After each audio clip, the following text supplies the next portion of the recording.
Welcome to Freethought Matters. I'm Dan Barker. I'm Annie Laurie Gaylor. We're executive directors of the Freedom from Religion Foundation. Our guest today is the Washington Post columnist Kate Cohen, who has a new book, We of Little Faith, and who says her children made her an atheist.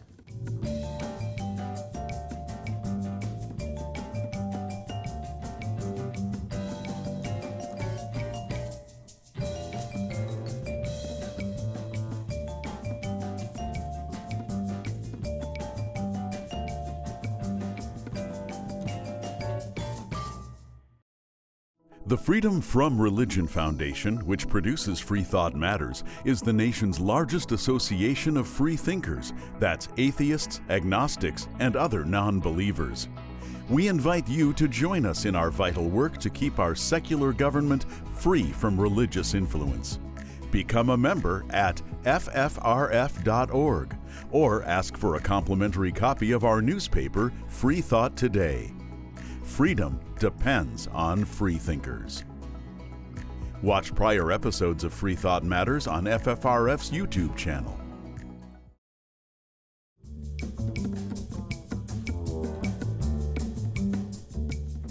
Our guest today will explain why she stopped pretending to believe and says maybe you should too.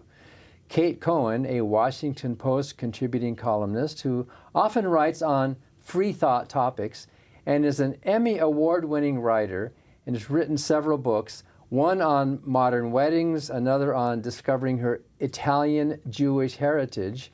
Her newest book, just out this fall, is called We of Little Faith, Why I Stopped Pretending to Believe, and Maybe You Should Too.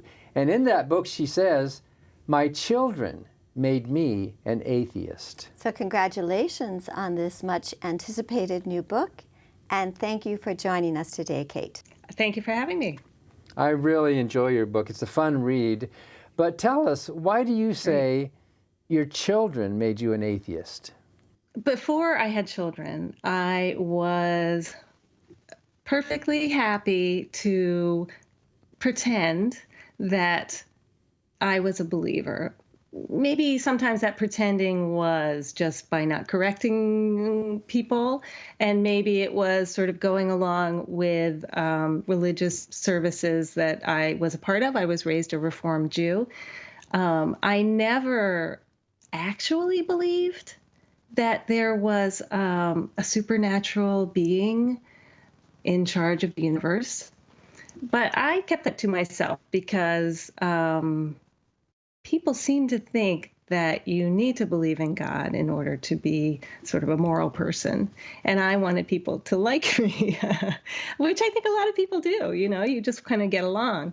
When I had children, though, I realized pretty quickly that I was responsible for everything that they knew about the world, everything.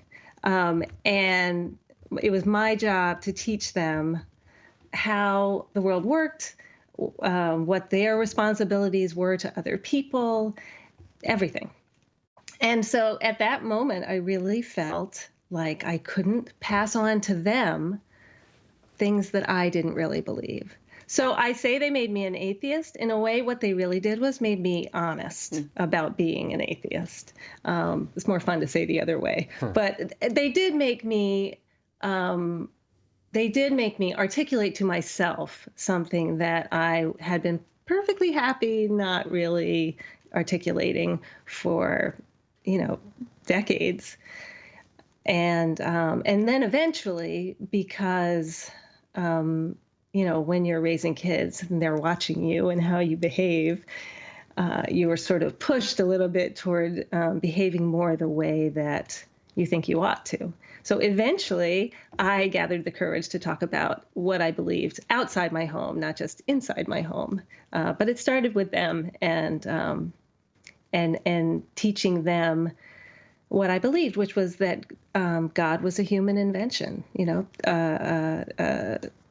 Idea that we made up for very good reasons when we didn't know how the world worked, and we were conscious of our own mortality, and we had to figure out some way that made sense. So that's how they made me an atheist. Well, we want to return to the whole issue of children and what to teach them about religion in a bit, but maybe we should start with the basics, Kate. How do you define atheist? I define atheist as someone who does not believe there's a supernatural being in charge of the universe. Sometimes I define it as someone who believes that God is a human invention. That's another thing I say. What I don't say so often is I don't believe in God, because I want to make sure that people understand that I think God is a fascinating invention, a human creation, and to me, he always was a character, like a literary character. And from that character, a person can glean lessons or take comfort or all those things. So it's not that God doesn't exist as a concept, a powerful concept that we sort of culturally are wrestling with. But as a supernatural being who's listening to me or doing anything, no. And I also want to specify, which I do some in the book, I have a lot of friends who will say, well, I don't believe in the God of like monotheistic religions. I don't believe in the Old Testament God. I don't believe in a sort of anthropomorphic God. But I believe God as a human, a sense of connectedness, a life force, a sort of cosmic sense of love. And I take issue with that because I feel that using that word right now, especially in our country, evokes another God, a God that people think is out there, making rules about who can have sex with whom and, what women should wear and all those things. And I think right now we have to be extremely clear that if we don't believe in God, that we don't believe in God. If we don't believe in that supreme supernatural being, we have to be clear that we don't believe in God and call the other things by other names, like love and, wonder and awe, which are big human feelings that everybody feels. And I understand why people give them the biggest word that they can think of, which in our culture is often God, but I think we shouldn't do that. So speaking of words, the word atheist, historically, kind of like the word godless, has often been used as a synonym for like evil and wicked and bad and immoral. So is it important to actually use that word atheist today? You seem to be free to be using that word openly. It took me a while. Because there is a stigma, and I didn't want people to think ill of me. I didn't want people to think I was immoral. I didn't want people to think that I didn't care about sort of ineffable things or couldn't be moved by things I, couldn't prove or, any of the sort of stereotypes of the atheist. But I eventually realized that if I'm not willing to say I'm an atheist, then that just adds to the problem. If I, who's a parent and PTA member and all those things, am not willing to say it, then that just sort of continues that stigma along. And so I decided that I should.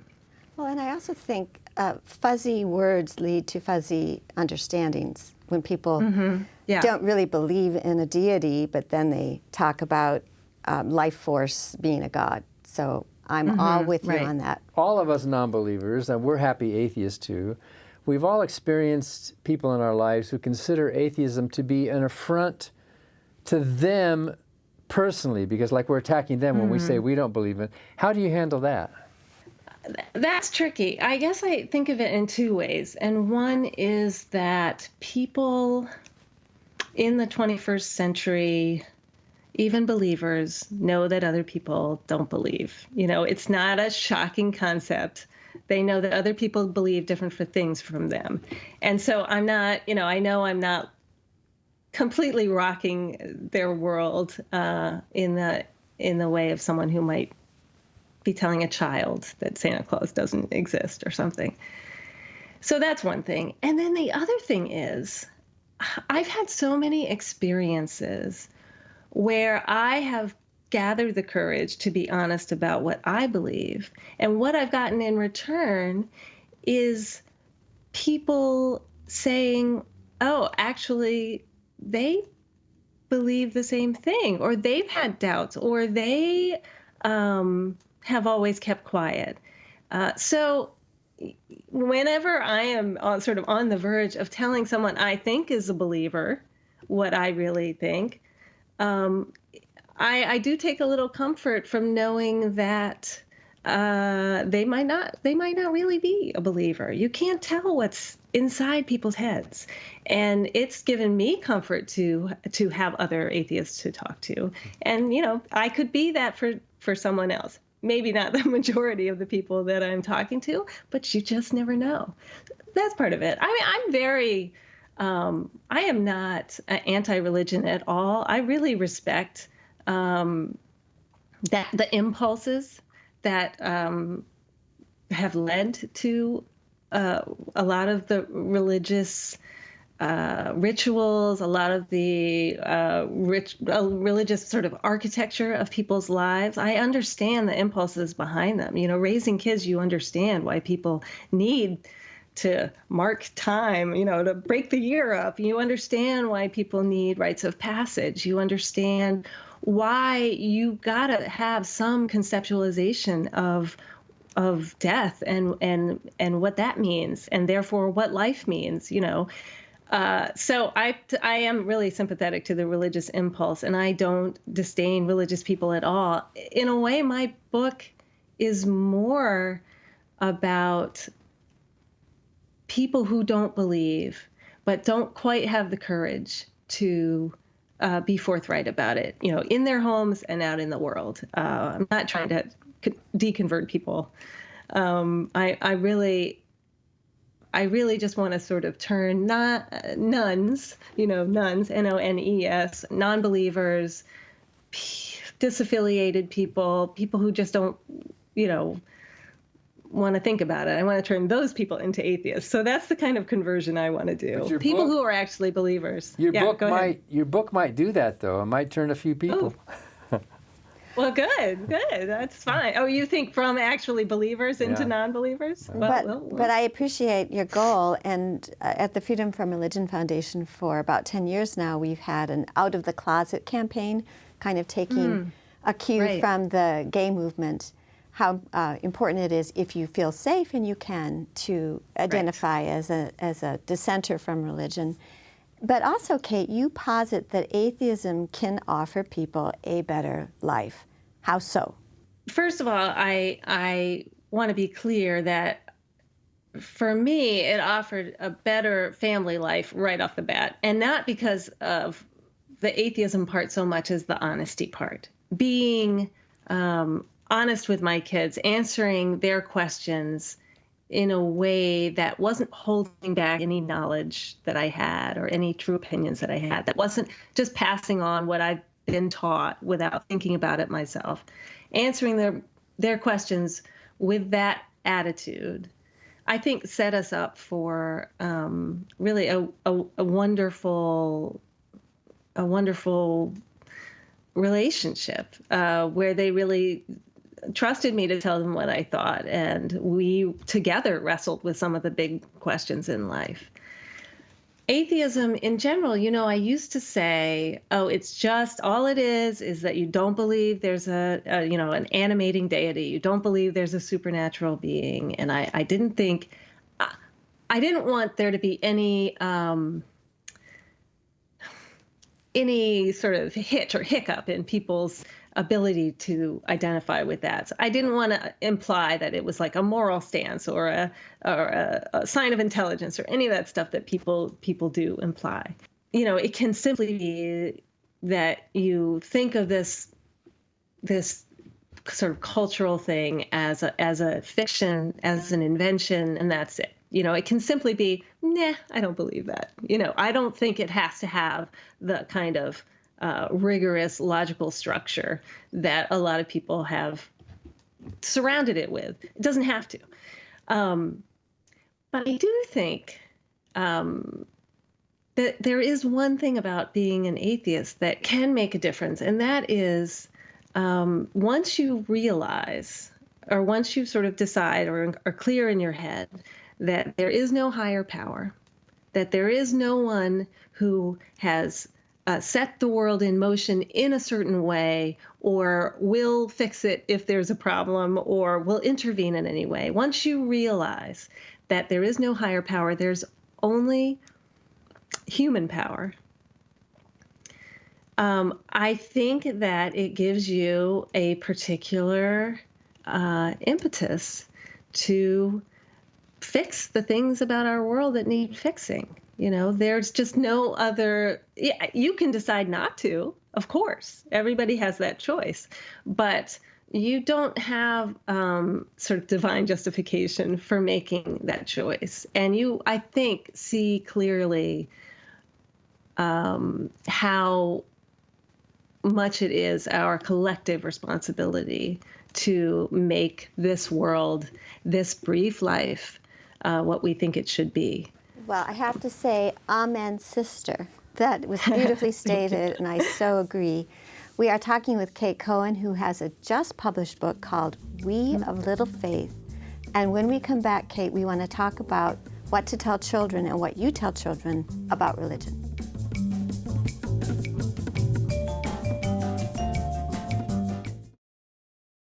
Hi, I'm Ron Reagan, an unabashed atheist, and I'm alarmed, as you may be, by the intrusions of religion into our secular government. That's why I'm asking you to join the Freedom from Religion Foundation, the nation's largest and most effective association of atheists and agnostics working to keep state and church separate, just like our founders intended. Please join the Freedom from Religion Foundation today. Ron Reagan, lifelong atheist, not afraid of burning in hell.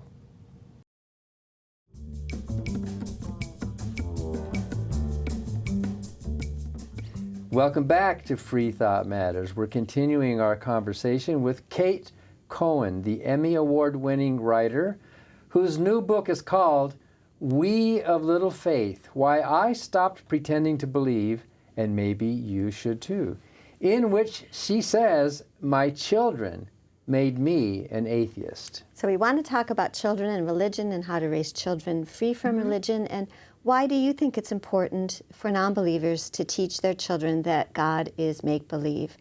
And, for example, why not let them come to their own conclusions?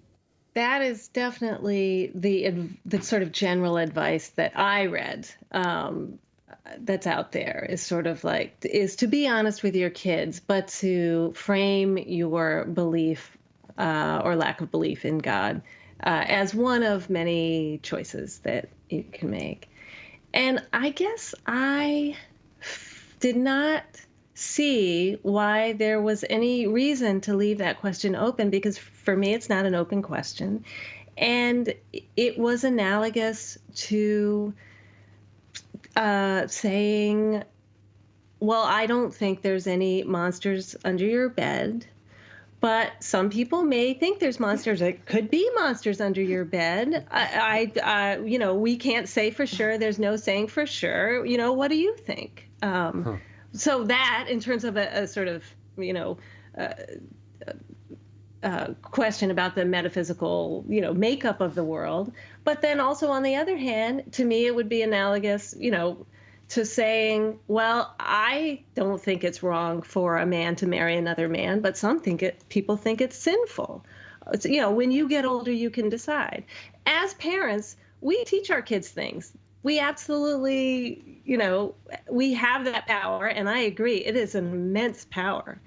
But I don't feel any need to hand some of that power over to a culture that's surrounding them with this other message anyway, And, if that sounds like indoctrination, I think that the difference is that I also let them read whatever they want. I let them talk about whatever they want. I let them ask whatever they want. I wasn't cutting them off from the world at large, most of which, gives them the other message. And I'm perfectly happy to have them be exposed to that other message. So to me, I had a responsibility when they were learning about the world to tell them how the world worked. And to me, there is no God in charge. Kids are going to ask things like death or life after death, regardless of a God or not. What do you say about hear that? About heaven. That's really hard because heaven is a nice thing to think about. I mean, it is a nice escape clause from the problem that we all recognize at some point, which is that our lives have a time limit. And bizarrely, we are all going to vanish. It's really inconceivable. How I handled it, and I had one kid who was particularly worried about it. I kind of sat with him in his sorrow, and I told him that I, felt that it was confusing and hard, and that we could think of lots of kind of wonderful, sort of speculative, imaginative things that could happen after you die.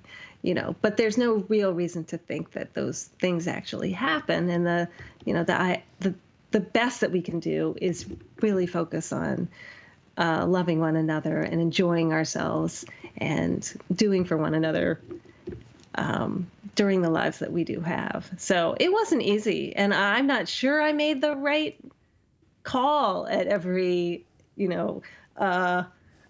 bedtime conversation. I think one thing that I would say to non-believing parents about these tricky questions is it's okay if you don't have the exact right answer.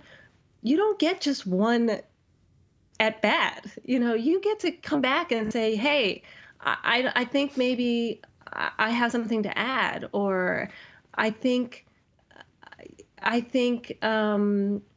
didn't say something exactly right, or I don't want to confuse you, or whatever it is. You can keep having a conversation. I think the point is to open this portal of honesty between yourself and your children, and then you can work it out together. I don't think people have to have it all figured out. I'm just asking people not to pass along things that they don't really believe. I think you're just putting off. There's no evidence. Yeah, and if you don't believe it, you're just putting off. You're doing two things. You're putting off the responsibility of actually helping your child through some difficult things. And facing death is a difficult thing. And basically you're saying, yeah, I'm not gonna deal with that. And I think that, that's shirking your responsibility, or putting it off till later, where you're gonna have to sort of undo, and say, yeah, I was lying about such and such, which, okay, but that's gonna undermine trust. So you're putting it off until later, and you're hiding yourself from your child. You're hiding your true thoughts, and that any kind of lying. And I'm not. I don't think lying is always wrong, but I think it does always create a barrier between you and the person you're lying to. And why you would want to put that barrier between you and your children, I don't know. Or you're handing it off to somebody else's pastor or religious expert to let them tell your kids what to think, right? So that's true too. If you don't give them an answer, someone's gonna. Yeah. We have just about a minute left, and this is a biggie, but something non-believers get asked all the time. How do you teach your children right and wrong without religion? What I do in my book, first of all, is to sort of dispel the notion that the question of right and wrong or morality comes from religion at all.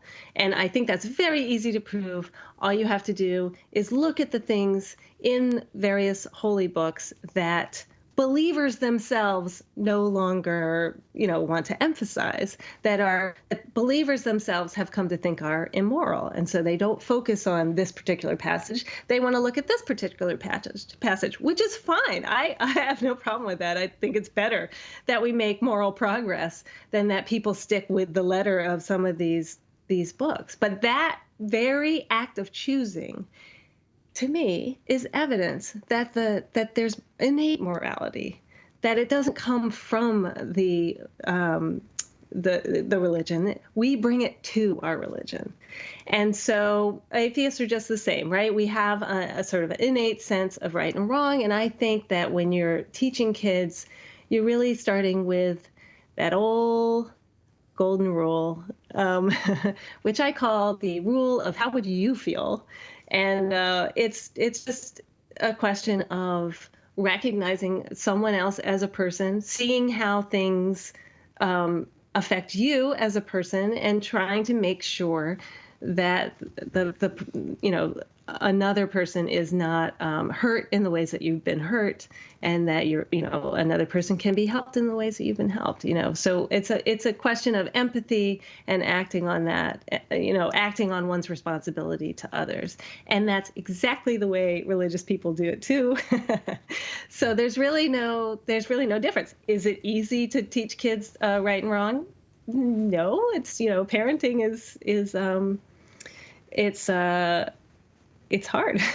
It's hard, but I don't think it's any more difficult for atheists. And in fact, it might be a little easier because you're taking away this kind of constructed structure that you have to maybe ignore part of, and you're taking away something that might actually get in the way. Well, you're basing your actions on consequences in real life, not, an authority up there in the sky. Yes, right. But even those people, seriously, they don't actually, follow every rule. And there's a reason for that, because some of the rules are either immoral or, frivolous. They're choosing that because they have those innate feelings. Well, we're out of time, Kate. There's so much more in your book, dealing with family members and dealing with hope and meaning and all of that. The book is called We of Little Faith, Why I Stopped Pretending to Believe, and Maybe You Should Too. Thanks for being with us today, Kate. Thank you. It was a treat. And thank you for watching Freethought Matters. Because free thought matters.